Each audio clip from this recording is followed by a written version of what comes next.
Hello అండి. Welcome to అప్ప Meenakshi vlogs. ఈరోజు వచ్చేసి నేను పన్నీర్ కోఫ్తా కర్రీ ఎట్లా చెప్తానండి.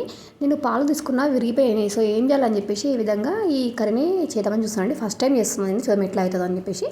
సో ఈ పన్నీర్ తయారు చేసుకున్నాక మనము గ్యాస్ స్టవ్ ఆన్ చేసుకొని ఆలూని మంట పైన కాల్చుకోవాలన్నమాట.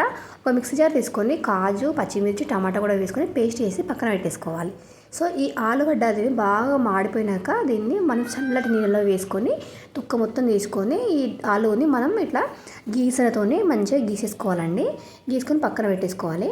ఇందాక మనం తయారు చేసుకున్న పన్నీర్ ఉంది కదండి, పన్నీర్లో ఈ మనం గీసుకున్న ఆలుగడ్డని కూడా వేసుకొని ఒక కప్పు మైదా వేసుకొని ఇంకా రుచికి సరిపడా ఉప్పు, పసుపు, కారం, అల్లం వెల్లుల్లి పేస్ట్ మూడు అన్నీ వేసి చక్కగా కలుపుకోవాలండి.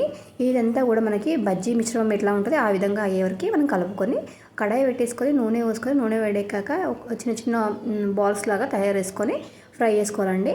ఈ కోఫ్తా అనేది మొత్తం కూడా కోఫ్తా తయారైన తర్వాత వీటిని చక్కగా ఫ్రై అయిన తర్వాత తీసి ఒక పక్కన ప్లేట్లోకి పెట్టేసుకోవాలి.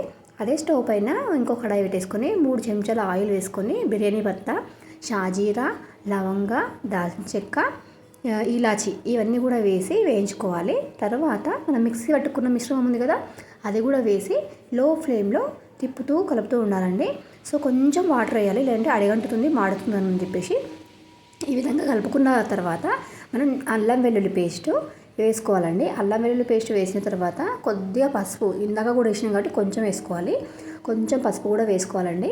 కొంచెం పసుపు వేసుకున్న వేయించి పొడి చేసి పెట్టుకున్న ధనియాల పౌడర్ కూడా వేసుకోవాలి. ధనియాల పౌడర్ వేసుకున్నాక రుచికి సరిపడా ఉప్పు వేసుకోండి. ఉప్పు ఎక్కువైతే తీయలేమండి, కొంచెం తక్కువ వేసుకోండి, ఎందుకంటే ఇందాక కూడా వేసుకున్నాం కాబట్టి.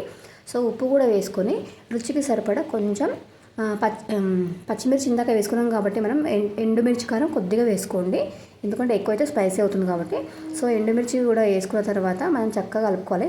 లాస్ట్ కొద్దిగా గరం మసాలా అండి, అన్నీ కూడా గరం మసాలా వేయించుకుని పౌడర్ వేసి పెట్టేసుకోవాలి. ఆ గరం మసాలా కూడా వేసి చక్కగా కలుపుకోవాలండి. మసాలా అంతా కూడా కలిసిపోయేటట్టు ఉండలు ఉండలు కాకుండా చక్కగా కలుపుకోవాలి. కలుపుకొని దీనిపైన మనం కరివేపాకు, కొత్తిమీర పౌడర్ చేసి పెట్టుకుంటానండి, నేను దాన్ని వేస్తున్నాను. సో ఇవన్నీ వేసి ఇందాక తయారు చేసుకున్న కోఫ్తా ఉంది కదండి, ఆ కోఫ్తాని కూడా ఈ కర్రీలో వేసి చక్కగా కలుపుకోండి. మెల్లగా కలుపుకోవాలండి. ఎక్కువ హార్డ్గా వేస్తే అదేంటంటే విరిగిపోతాయి అన్నమాట. సో మొత్తం కూడా కలుపుకొని మనం లో ఫ్లేమ్లో ఒక 5 మినిట్స్ ఉడికించుకోవాలండి. సో మొత్తం కలిపి పెట్టుకున్న తర్వాత గరిటె తీసి మూత పెట్టేసుకోవాలండి. మూత పెట్టేసుకొని ఒక 5 మినిట్స్ హై ఫ్లేమ్లో, ఒక 5 మినిట్స్ లో ఫ్లేమ్లో పెట్టేసుకొని ఉడికించుకోవాలి. మూత తీసి చూసాక పైన మొత్తం ఆయిల్ తేలుతుందండి మనకి. సో కర్రీ ఈజ్ రెడీ అనమాట.